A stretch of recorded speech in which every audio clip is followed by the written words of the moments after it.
एक पंडित जी भोजन करने बैठे तो सामने थाली पंडितानी ने दाल चावल साग रोटी रखी होगी, अचार वगैरह। पंडित जी भोजन करने बैठे कि तभी कोई द्वार पे भिक्षुक आ गया। भिक्षाम देही, हे भैया मैं बड़ा भूखा हूँ, कुछ भोजन मिल जाए। पंडित जी भोजन करने ही बैठे हैं, सामने थाली है और द्वार पे कोई भूखा आ गया। पंडित जी ने सा सम्मान बुलाया, आओ आओ आओ भैया आओ। आसन लगाई और भोजन अपनी वाली थाली पंडित जी ने उन्हें दे दिया। और पंडितानी जी ने जो भोजन बनाया था वो जरा सा ही था, क्योंकि घर में कुछ था नहीं, जितना था उसने बनाया।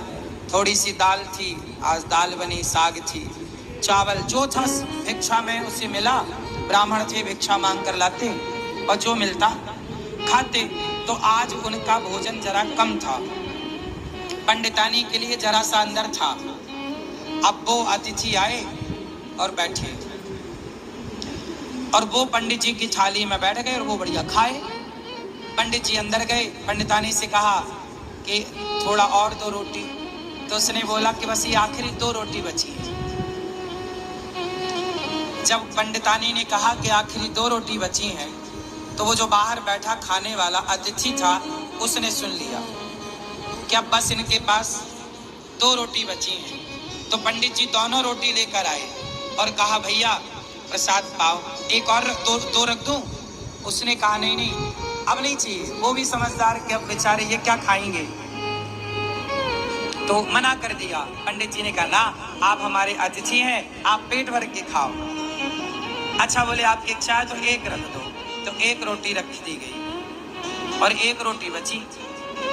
अब वो अतिथि तो बढ़िया दाल चावल सब्जी रोटी खाकर 5 रोटी खाकर खुश था। पंडित जी की थाली में पंडितानी जी ने 4 रोटी रखी थी फर्स्ट में, 5 रोटी एक और मिल गई। 5 रोटी खा के उसका बढ़िया पेट भर गया, वो चला गया।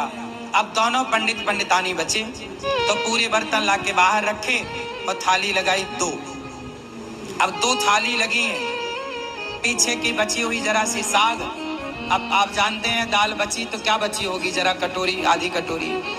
अब उसमें दोनों लोगों ने थाली अपनी पंडित पंडितानी ने तैयार करी और रोटी थी 1, तो आधी रोटी पंडित जी ने रखा, आधी रोटी पंडितानी जी ने रखी। और चावल जरा सा रहा होगा तो थोड़ा सा चावल आधा आधा उन्होंने रखा और उन्होंने प्रसाद पाया। अब ये सोचो कि आधी रोटी में क्या पेट भरता है, दिन भर से आदमी कुछ नहीं खाया, शाम को भी कुछ नहीं मिलना, एक ही बार खाना है और नाश्ता भी कुछ नहीं हुआ, आधी रोटी मिली। तो आधी रोटी खाई पंडित जी ने, जरा सा चावल पंडितानी जी ने खाए। अब पंडित जी ने जैसे ही भोजन किया आधी रोटी का और जरा से चावल का और खा के ना उन्होंने हाथ धुले, तो उनके हाथ का जो धुलने का पानी था वो पहले के लोग ना आंगन में बाहर जाके हाथ धुलते थे, थाली में हाथ धुलने की परंपरा नहीं थी। आज भी हम लोग थाली में हाथ नहीं धुलते, आप लोग खाते हो थाली में हाथ निचोड़ देते हो, ये गलत परंपरा है। हाथ कभी थाली में नहीं धुलना चाहिए। थाली को खा लो, मतलब दाल चावल सब्जी रोटी एक एक दाना खा लो और थाली को धुलो, थाली पे हाथ मत धुलो। पंडित जी बाहर हाथ धुलने गए तो जहां उन्होंने हाथ धुला वहां एक छोटा पेड़ था। वहां पेड़ के पास ना एक नेवला था। क्या था? नेवला। सांप और नेवले की लड़ाई होती है ना, तो नेवला जीतता है, वो नेवला था।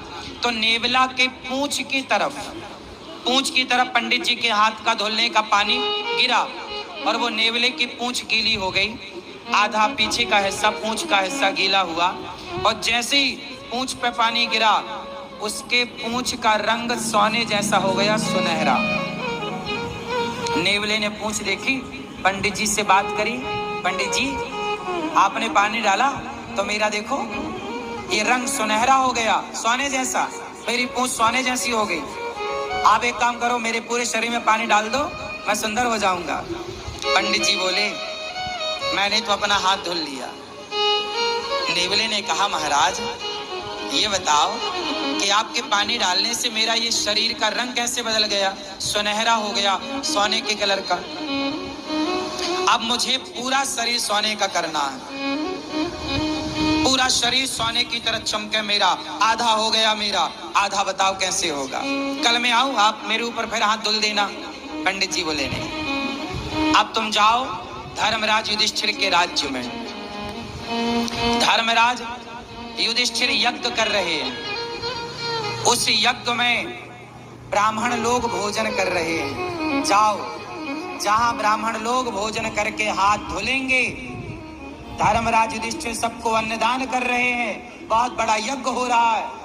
जाओ, यदि तुम्हारा किसी ब्राह्मण के हाथ धुलने के जल से यदि तुम्हारा शरीर सोने का हो जाए तो समझ लेना कि धर्मराज का यज्ञ पूरा हो गया। जाओ। अब वो नेवला बड़ा खुश धर्मराज युधिष्ठिर के राज्य में पहुंचा और जहां सारे ब्राह्मण भोजन करते और पानी से हाथ धुलते, एक अलग जगह पर नेवला जाके वहीं बैठ गया।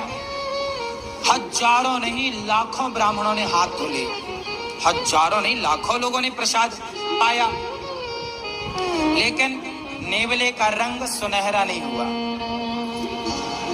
अब जब सारे ब्राह्मण खाए, दक्षिणा ले लेके चले गए, तो धर्मराज युधिष्ठिर बोले देखो, अर्जुन बोले कि देखो अब राजाओं की एक सभा लगी। उस राजाओं की सभा में अर्जुन ने बोला, भीम भैया ने बोला, देखो आज तक के इतिहास में इतना बड़ा अन्नदान जितना बड़ा धर्मराज युधिष्ठिर ने किया, जितना बड़ा यज्ञ युधिष्ठिर ने किया, आज तक किसी ने नहीं किया। इतना बड़ा यज्ञ किसी ने नहीं किया, इतना बड़ा अन्नदान किसी ने नहीं किया, इतना सारा सोना चांदी हीरा मोती दान दिया युधिष्ठिर जी ने। तब नेवला बोल पड़ा, नेवला, ए भीम। नेवला बोला, भीम भैया चुप रहो, कोई यज्ञ नहीं हुआ यहाँ। यज्ञ तो एक ब्राह्मण के घर में हुआ था। कौन हो तुम? नेवले को बुलाया। भीम भैया ने पूछा तुम कौन हो? नेवले ने कहा भैया मैं तो नेवला हूं। तो तुम्हारा ये शरीर सुनहरे का कैसे है, सोने का रंग सुनहरा कैसा? नेवला ऐसा तो नहीं होता, तुम्हारे ये बाल सोने जैसे चमक रहे हैं कैसे? उसने कहा महाराज यहाँ पास में एक गांव है, उस गांव में एक पंडित पंडितानी रहते हैं। पंडित जी ने हाथ धोया तो उनके हाथ धोने का जो पानी गिरा वो मेरे शरीर पे गिरा, तो मेरा शरीर सोने का हो गया आधा।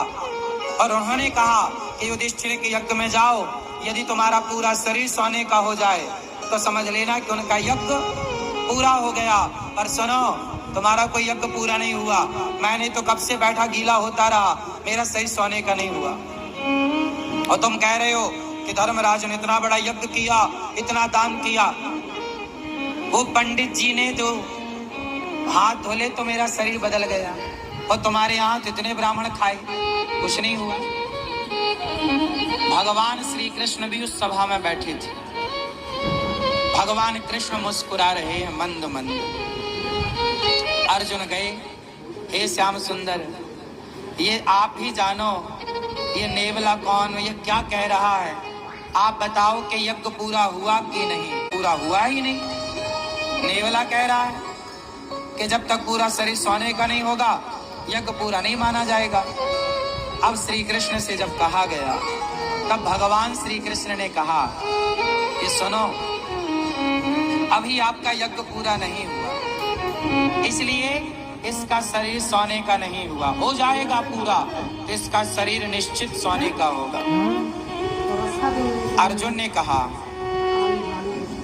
कहा कि हे प्रभु, मेरे भाई ने युधिष्ठिर जी ने जितना बड़ा यज्ञ किया, आज तक इतना बड़ा यज्ञ किसी ने नहीं किया। जब किसी ने नहीं किया तो इसका आधा शरीर सोने का कैसे हुआ? भाई इतना बड़ा यज्ञ तो किसी ने नहीं किया, और ये इसका शरीर पूरा सोने का यज्ञ में होगा, तो आधा शरीर जो इसका सोने का हुआ वो कैसे हुआ? मैं तब भगवान कृष्ण बोले, नेवला तू ही बता। तब नेवले ने बताया कि महाराज मैं वहां गया, पंडित जी भोजन करने बैठे थे, कोई अतिथि आया तो अपनी थाली खिसकाई और आधी रोटी खाई और संतोषजनक भाव से उन्होंने अतिथि को भोजन कराया, और जितना मिला ईश्वर का धन्यवाद देकर बिना शिकायत के और प्रसन्न चित्त से दोनों पति पत्नी आनंद से थे। उन ब्राह्मण का, संतोषी ब्राह्मण, भक्त ब्राह्मण, वो भक्त था, संतोषी था, उस संतोषी और उस भक्त का हाथ का जब धौमन मेरे शरीर पर पड़ा तो मेरा शरीर आधा सोने का हो गया। अर्जुन बोले, प्रभु ये क्या है? भगवान बोले, अर्जुन तुम्हारे भाई ने करोड़ों रुपए खर्च करके जो यज्ञ किया, करोड़ों रुपए खर्च करके उस यज्ञ से तुम्हारे भाई को जितना पुण्य नहीं मिला, उससे ज्यादा पुण्य उस ब्राह्मण को एक भूखे को भोजन कराने से मिल गया। क्यों? क्योंकि तुम्हारे पास तो करोड़ों हैं, तो तुम करोड़ों खर्च कर रहे हो, पर ब्राह्मण के पास तो एक थाली भोजन ही था, 4-6 रोटियां ही थी, लेकिन उसने अपना संपूर्ण दान कर दिया, सर्वस्व दान कर दिया। उसकी तो सर्वस्व के नाम पर इतनी ही संपत्ति थी ना, थाली में भोजन। अर्जुन बोले, अब ये बताओ इसका शरीर कैसे सोने का होगा? बोले, आपके राज्य में कोई भूखा है, जाओ पहले खोज करो। खोज किया तो पता लगा कि जंगल में एक महात्मा भूखे बैठे हैं। धर्मराज का यज्ञ सब ब्राह्मण भोजन कर लिए, पर एक ने नहीं किया, तो अभी यज्ञ पूरा नहीं हुआ। उस महात्मा को बुलाया गया, निवेदन किया गया, और जब वो आए और उन्हें भोजन कराया गया, और जब उन्होंने हाथ धुले तो उनके हाथ का धौमन इसके शरीर पे जाकर पड़ा, तो इसका पूरा शरीर सोने का हो गया, एक सा हो गया, पीछे से आगे तक सुनहरा हो गया पूरा। इसके बाल बिल्कुल सोने की तरह चमकने लग गए। घंटा बंधा था, टन टन टन टन करके बजने लग गया। युधिष्ठिर, आपका यज्ञ संपन्न हुआ। यज्ञ कब पूरा हुआ? जब भोजन कराया। कोई भी यज्ञ कर लो साहब, जब तक अन्नदान नहीं करोगे वो यज्ञ पूरा नहीं होगा। इसलिए सबसे बड़ा यज्ञ अन्नदान ही है। आप और किसी यज्ञ में उलझो मत, आप सीधा किसी भूखे को भोजन करा दो, वही सबसे बड़ा यज्ञ है।